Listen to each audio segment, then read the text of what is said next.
Hey everybody, this is Jerry, and like everybody else, I've been thinking a lot and wondering a lot and confused about some things and trying to figure it all out.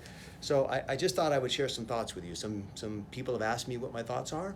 Had quite a few people reach out. So for whatever reason, people seem to think that I may know something. I appreciate that.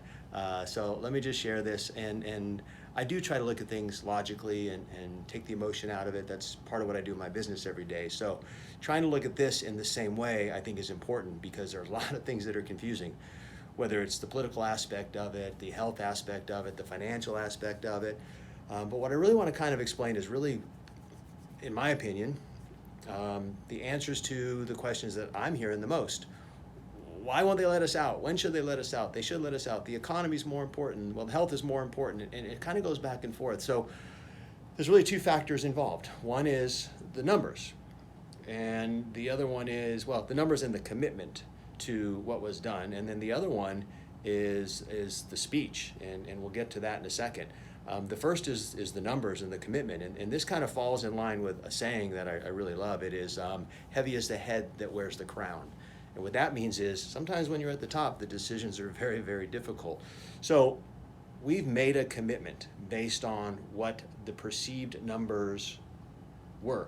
Whether those numbers were right, now we're hearing the models were wrong. It doesn't matter. At one point, there was a belief, there was an understanding, there was a potential of hundreds of thousands of people dying or more. So based on those numbers, a commitment was made to stop it, flatten the curve, shut everything down, keep everybody at home. Now, lately, the numbers seem to be better than expected. Question is that because of the shutdown, because of the flattening, or is it that the virus just wasn't as bad as maybe people thought it was going to be? Or is it, like they're saying in California and other places, it was here earlier and people already built up a bit of an immunity to it? So whatever it is, that's the confusing part. But the reality of it is we've already made the commitment to flatten the curve, shut everybody down, stay inside, as I call it, have a sheltered life, quarantine, whatever it is. And that kind of needs to play out. Now, the other side is, well, what about the economy? People are losing jobs. I'm seeing reports of increasing child abuse.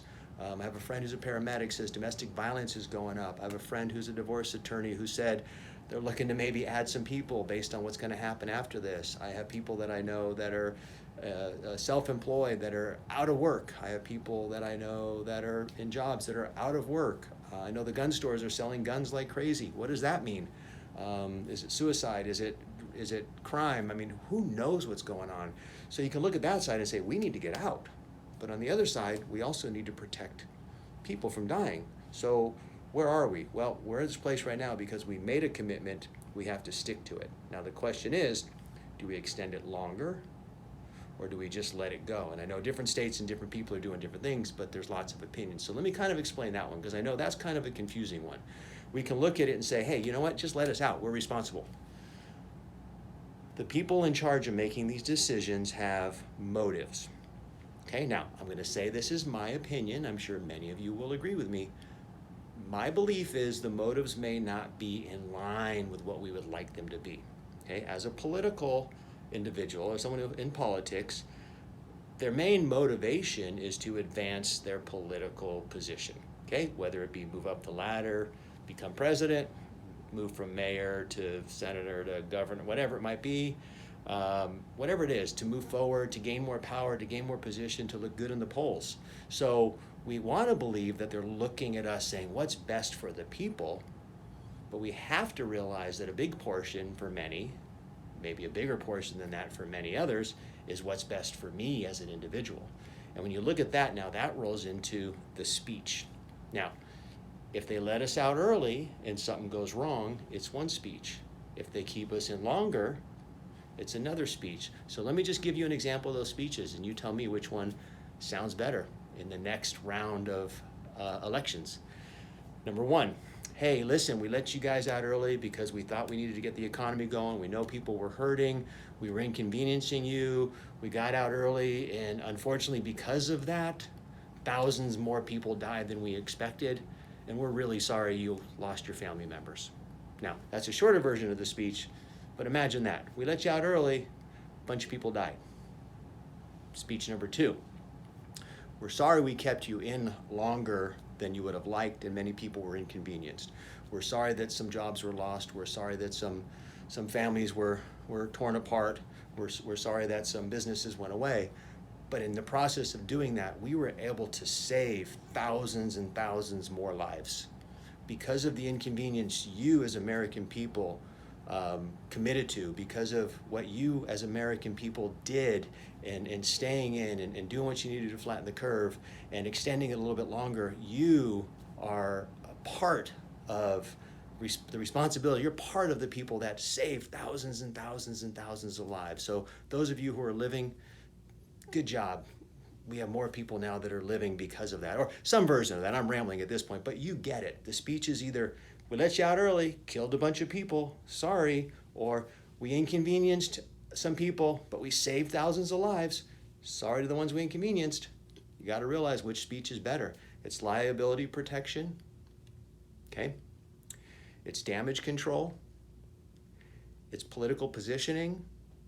It's looking out to the future as a politician, as a leader, saying, what do I need to do to make sure that I don't get hurt from this if I'm wrong?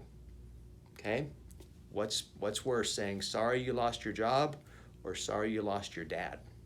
Okay, so when you're trying to figure all this out, just know these aren't easy decisions. And this may not help you. They may not even be any happier that I said this. And if you think, wow, that makes a lot of sense, use it to understand that you're not going to understand the decisions, and while you may be frustrated, they're tough decisions.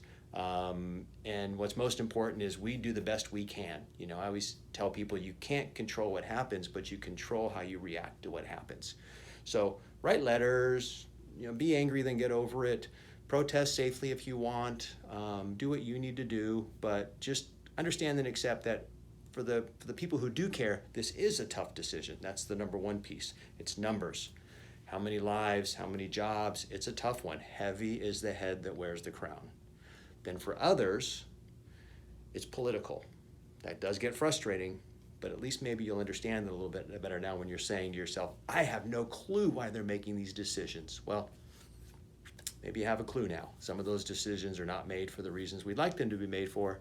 Some of them are made for political gain and protection. So again, I'm Jerry, just thinking, sitting around, had a few minutes extra, thought I would share this. And if that helps, great. If it doesn't help, sorry, you wasted 3 or 4 minutes of your life listening to it. But enjoy your families in this time when you can be together. Enjoy in California here, this beautiful weekend we're about to have. Make the best of it, learn something, stretch yourself, do something to better yourself during this time, and we'll all get back out there, and we will recover from this eventually. Unfortunately, there's going to be some collateral damage and some extreme collateral damage, but you know what? We're strong. We'll get through it, and we'll be better off in the future because of this. I think eyes are open, and that's probably the important lesson here. So let's all be aware moving forward. And again, enjoy your weekend, and good luck, everybody.